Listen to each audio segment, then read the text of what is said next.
guys, and welcome to the first episode of my new series, Automotive Icons, where we highlight, or should I say, acknowledge some of the great things that have happened in the automotive industry in the past and present to change the game in some type of way.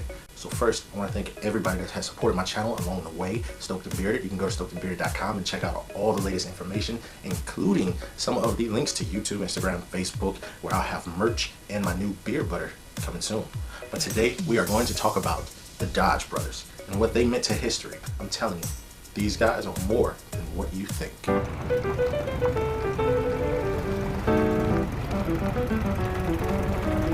Both brothers were born in the 1860s in Niles, Michigan, where their father, Daniel Dodge, ran a machine shop specializing in internal combustion engines for marine use.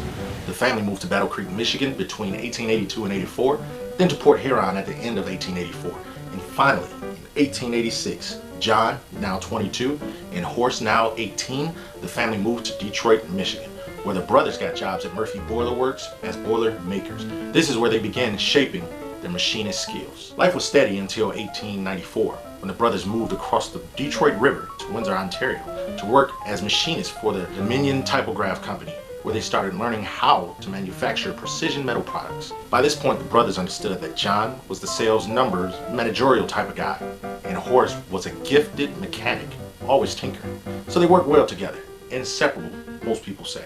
This is where the story of the Dodge brothers began. Horst invented and patented the first 4-point dirt-proof adjustable bicycle ball bearing, and in 1897, despite dealing with the loss of their father Daniel, the brothers established a deal with a third-party investor named Fred S. Evans and opened up Evans and Dodge Bicycle Company.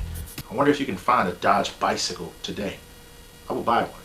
But a few years later, in 1900, they sold their interest in the bicycle business for $3,700, moved back to Detroit, and used the proceeds to set up their first machine shop in the Bordeaux building on Beaubien Street in Lafayette, later moving to Hastings Street. In their first year, starting off with 12 employees, the Dodge brothers were making parts for stoves, but soon began making parts for the automotive industry, building a strong reputation in Detroit for making the best products available.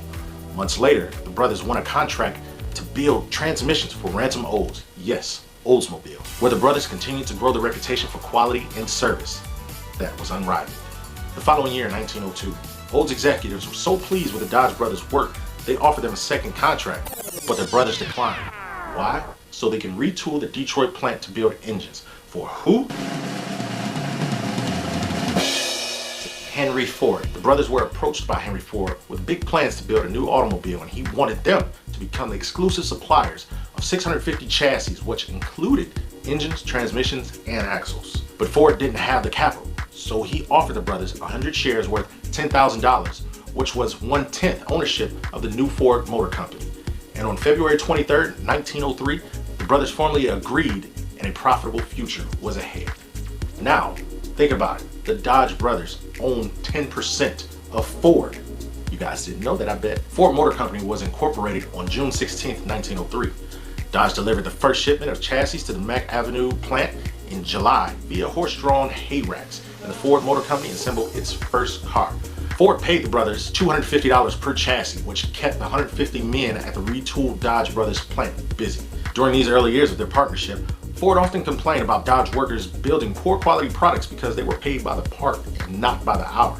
Despite these issues, Ford ordered another 755 engines for delivery in January through May of 1904 and insisted the brothers build an additional 500 by early April. By 1905, when Ford moved to his new Piggott Avenue plant, the Dodge brothers supplied 400 chassis a month, engines and transmissions.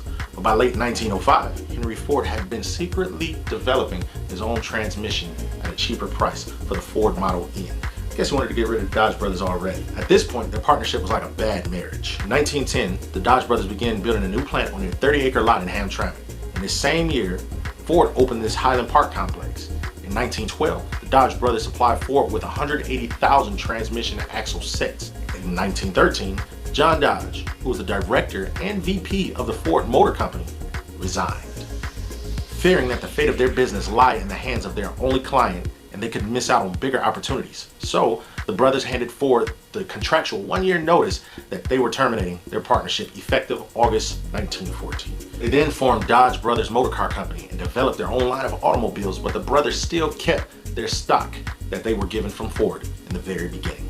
Throughout this year, the brothers collected $3.8 million in dividends from their stock and another $1.7 million in profits on the contract with Ford. I'm sure Ford was pissed off at this point. They've terminated their contract and they're still making millions off of everything he sells. November 12th, 1914, the very first Dodge car rolled off the assembly line they named Old Betsy, a 25 horsepower four-cylinder L-headed engine 5-passenger touring car, featuring a 3 7/8 inch bore and a 4.5 inch stroke with a pressurized fuel system for only $800. This sounds good today, but when you take that money from then and turn it into now, that's about $24,500, which seems still pretty all right for something new and innovative. All parts for the new vehicle went through rigorous tests prior to approval. John Dodge tested tires by dropping various brands off the top of a 4-story building and crashing one prototype into a wall at 20 miles an hour. That's dedication. In the first year, the Dodge brothers managed to sell 249 touring cars, but the following year, Dodge offered a 2-passenger Roadster with a price tag of $785, and the new plant went into full production. But now the Dodge brothers have acquired a new client, the United States military.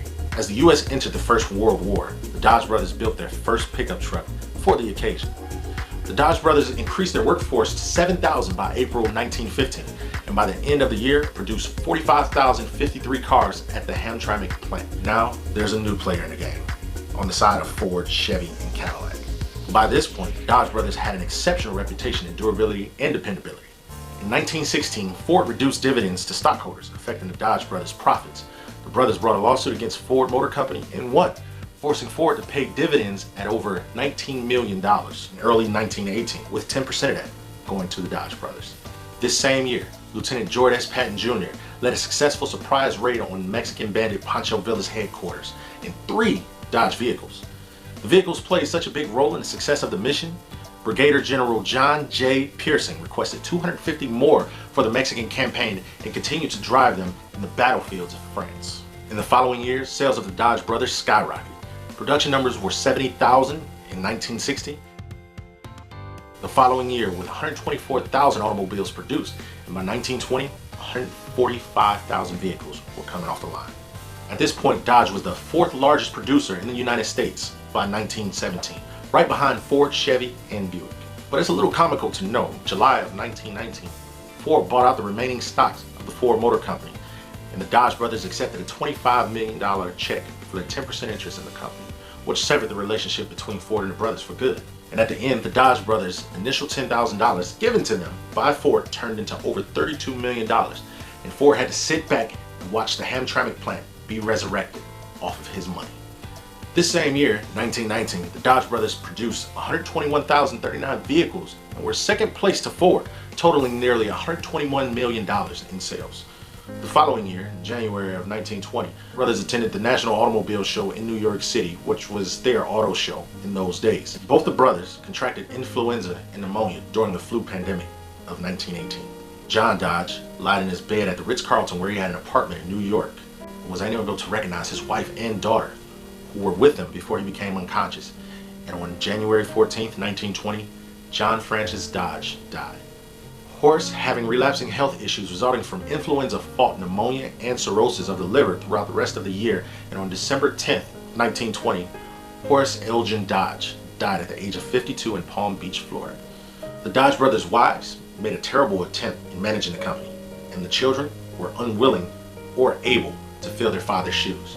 So they appointed Frederick J. Haynes as CEO until 1925, where the company continued to grow with production output reaching around 200,000 in 1925. And on May 1st of 1925, the Dodge family announced the sale of the company to New York investment banker Dillon Reed and Company for $146 million. And 3 years later, in May of 1928, Dodge was purchased for $170 million by Walter P. Chrysler. And that is a whole nother story for another time. But I thank you guys for watching. Please don't forget to subscribe, like, comment at the bottom if you would like to see a particular topic talked about, or if there's things that you would love to see on this channel. But until next time, thank you guys.